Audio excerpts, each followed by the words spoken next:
Hi, it's Professor P, back in session to teach you a little bit about anthropology. All right, take out your concept sheets and let's follow along to economics. Now, I hope you guys are all healthy and safe as well. All right, let's try to act like we're in the classroom. All right, let's start with economics. Economics is a really big definition, but you know how I like to simplify. Let's try to cut it up. Economics is divided into 4 pieces. All right, 4 pieces. It's a big definition. 1, it's natural resources. 2 is the conversion process. 3 is labor and production. 4 is distribution. So the first part of economics is access to natural resources. The second part is how we convert those into the goods we need, right? The third part is how we use our labor and production. How many of you guys have a job? You're in the system of labor and production. You sell your labor. The last part of it is distribution. Who's getting access to it? And as you know, in our society, it's unequal. Some are going to have less, some are going to have more, right? All right. When we look at economics, we don't necessarily always have to be thinking about money. Remember like the Hadza documentary? The Hadza used honey. They traded. They bartered. They actually didn't have general purpose money. Okay, so let's get to this. Natural resources, the second definition. What is a natural resource? It's anything naturally occurring in the environment. Water, minerals, animals, right? Natural resource. Now, private property ownership. Remember, that's just not owning property privately, right? It is the abilities, what you have to it. It's the ability to bequeath. It's the ability to sell. It's the ability to give away. It's all these different kinds of abilities, okay, under private property ownership. Now let's start with our first kind of society, food collectors. And they actually use the Hadza as an example. Food collectors, right, have no value for land. Remember, they're mobile. They're hunting and gathering, right? What they value is the food. They value the animals. They value the berries and the vegetation. The example is the Hadza. And remember, the Hadza video explained that. Their value for the animals, the honey, right? Their relationship with the honeybee, right? All of those kinds of things. Now, horticulturalists. When we look at horticulturalists, it's very important because horticulturalists, remember, they actually plant, right? They have that, they're semi-nomadic and they plant plots and they do their vegetation. So what is valuable to them is their produce. It's what they grow, all right? So and they use the Munduruku as an example. All right, let's get to intensive agriculture. That's our society. Private property ownership is extreme, right? Specialization, extreme. Economics, specialized and extreme. When you look at intensive agricultural societies like ours, everything is ownership. Everything is private property owned, right? Land, of course, but everything. You can't come into my house and take anything. It's private property owned, all right? Now, we're going to get to that back in a minute. Let's get to pastorals. Remember, they domesticate animals. So what do you think is valuable? The animals. That's what they value, all right? Now, let's get back to us intensive agriculture. Let's get back to the Homesteading Act of 1862. What does that state? All right, as you guys looked it up, Homesteading Act of 1862 says you have to have 160 acres of land and be on it for 5 years, then it's your land. This was the problem with the Homesteading Act. If you look at the next term, colonialism, it followed the colonial agenda. So once they started to homestead, squatters would come. People would say, oh yeah, we've been on the land, because Native Americans actually couldn't read and write the documents. So they lost a lot of their land through homesteading, right? The Homesteading Act did a lot of private property, right, for colonizers, right? In essence, many people were losing their rights to the land that they were on. All right, President Andrew Jackson, what was he significant for? The Trail of Tears. Many of you have heard of the Trail of Tears. Raise your hand, how many of you, right? Trail of Tears was when he made Native Americans walk onto their reservations, right? And not even half of them were able to make it. They died of disease, of, famine, of exposure. And it becomes really a horrific thing. That's why it was called Trail of Tears. That's what he was really known for. All right, let's move on to technology. So technology is sort of the things that we use, right, to convert the things into the goods that we need. Let's talk about technology. Let's get to the 4 groups again. Remember, food collectors, horticulturalists, pastoralists, and intensive agriculturists like ours. So let's start with food collectors. Their technology is going to be small and carryable. It's egalitarian too. All the technology is shared within the group.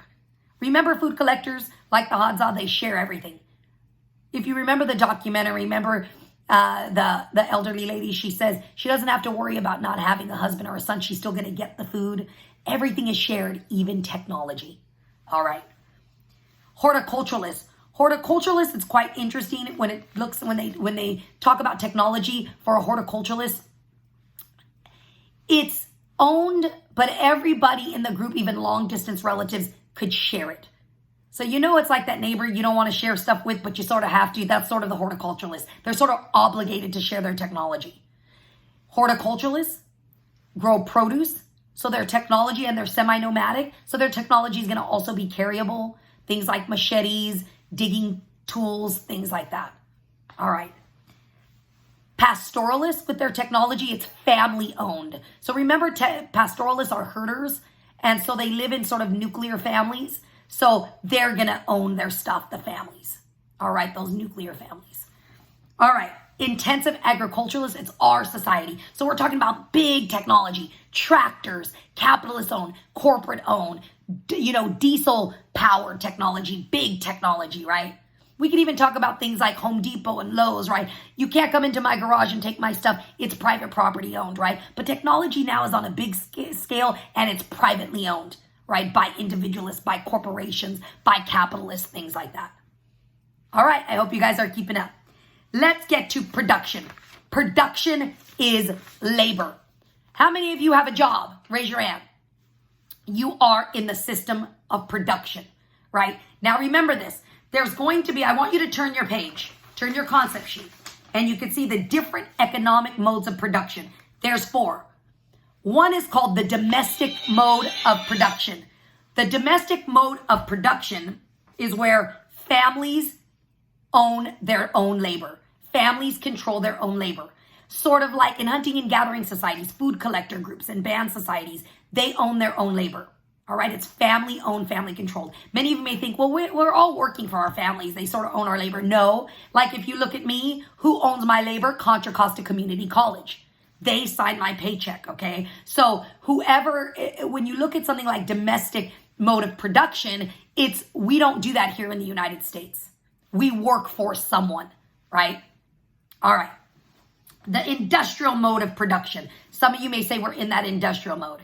That's sort of where there's unemployment, right? There's Social Security. We sell our labor for a wage. Many of you do that, right? When we look at this kind of system, some may say we're in the industrial mode of production in the United States. All right, let's get to the tributary mode. We are not in that. Tributary mode is where you keep a little bit of production for yourself and then you give a little bit to like a local elite, nobilities, aristocrats, you kingdoms, dynasties, things like that, where you keep a little bit, you give a little bit, you pay tribute. All right, you give a little bit of your labor.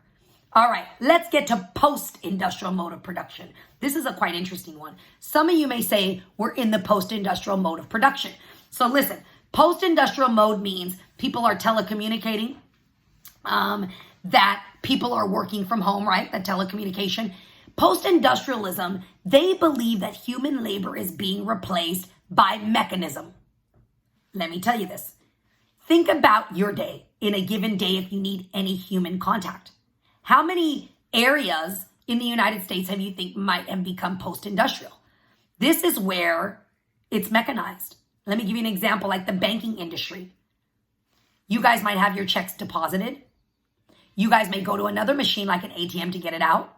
You guys may do all your transfers and everything through your cell phones. You may never need to speak to a real banker ever again. That's post-industrial. Self-checkout, post-industrial. Anything on the computer, shopping, Amazon, all of that, post-industrial.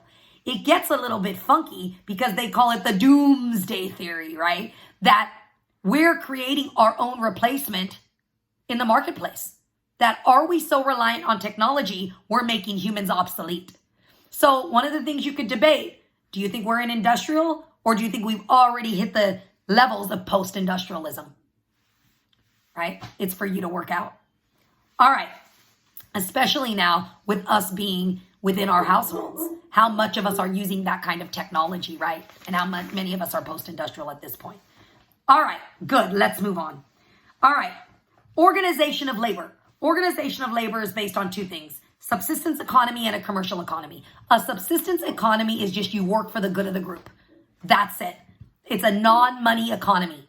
A commercial economy is our economy. It is a money economy. All right. We live in a commercial economy. Now, within a subsistence economy, we have voluntary labor. You just work for the good of the group, right? For us, we look at something called forced labor, which could be slavery, but we also have what's called indirect form of forced labor, things like taxation. Oh, you guys know this well. When you get your checks and you look at all the taxes taken out, sort of has to happen. It's an indirect form of forced labor. All right. The division of labor, the next concept, is always by age and gender. It's going to vary cross-culturally when people start to work at what age, but it's always divided by age and gender. All right. Let's move on to the theories about the economic decisions that we make. There's two theories that we talk about. It's called the optimal foraging theory and the predictability of resource theory. The optimal foraging theory basically says this: people are going to optimize their intake, their caloric intake. So they're going to hike 2 miles down the road to optimize their diet, to optimize something. We may then optimize ourselves by being a primary subsister. All right. So we may commute. We may, travel to go to work. We may do these different things because we're going to optimize it, right? A predictability of resource theory, they just do whatever's predictable in environment. So they may just eat all kinds of nuts. They give you the example about the mongongo nuts, right? The kunga, the kalahari. They eat a lot of mongongo nuts because they're in their environment. Or you may take a job within your hometown because it's predictable. It's right there. It doesn't mean being an optimal forager or being a predictability resource is better than another one. It just means you may be using both at the same time. You may use one within your lifetime or not. A predictability of resource says you're just going to do eat whatever's predictable environment, or you may not commute. You may go, you know what? I go to the Brentwood campus, so I'm just going to work at the McDonald's because it's there. It's predictable. Right? So you could use both of those in and out of your lifetime. All right. Let's get to the last thing: goods and services and distribution. So I have them marked for you on your concept sheet: 1, 2, and 3. The first one is reciprocity. Reciprocity is just gift giving. We have two kinds of reciprocity: generalized and balanced. Generalized is gift giving without the expectation of a return. Balanced is gift giving with an expectation of a return. All right. Where would you guys put Christmas? Well, it is a balanced tradition, but many of you could be generalized givers. All right. Let's get to do redistribution. Redistribution is like an accumulation of stuff, and then you give it back out into society. A modern example could be something like taxation, or in a chiefdom, chiefs will collect stuff and then give it back out into society. Okay. That's redistribution. The third one is us: market and commercial society. It's buying and selling within the system. We have first general purpose money. General purpose money, how many of you have that in your pocket? It's actual money. It's money, all right? That's general purpose money. However, some of your general purpose money has become electronic. Let's see what I have here. Well, it could become electronic, which means you are using something like ATM cards, all right? Let me see. Do I have one in here? ATM card, okay? So that means it's become electronic. Debit cards, electronic, right? All of that. Special purpose money doesn't stem from a capitalist economy. Special purpose money is where something is deemed valuable within a society that doesn't have general purpose, right? And they use it as an exchange something. For the Hadza, it was the honey. Let's just say I don't live in our society and Nerf bullets are specialized. They're valuable. So I'm going to exchange my Nerf bullets for maybe, your guns or your bow and arrows. Special purpose money doesn't stem from a capitalist economy. The society deems what's going to be of special purpose, like the Hadza and the honey, like the Nerf guns. Remember the Sembaga, the pig people, the pigs. All right. Now, why does market and commercial exchange develop? Because of overpopulation. Trade becomes insufficient. Just imagine this. I go to Target with all my pigs in my truck. I go shopping and I tell them, I got some pigs in my back trunk. That's not going to work, right? We have to have something that's deemed for a value, like general purpose money. That's going to make things a lot easier, right? Trade becomes insufficient. We would spend trading all day, right? That's why we have to have something like money. All right, that was our chapter on economics. I hope you guys got a lot of money. All right, see you soon. Stay healthy and happy. Bye-bye.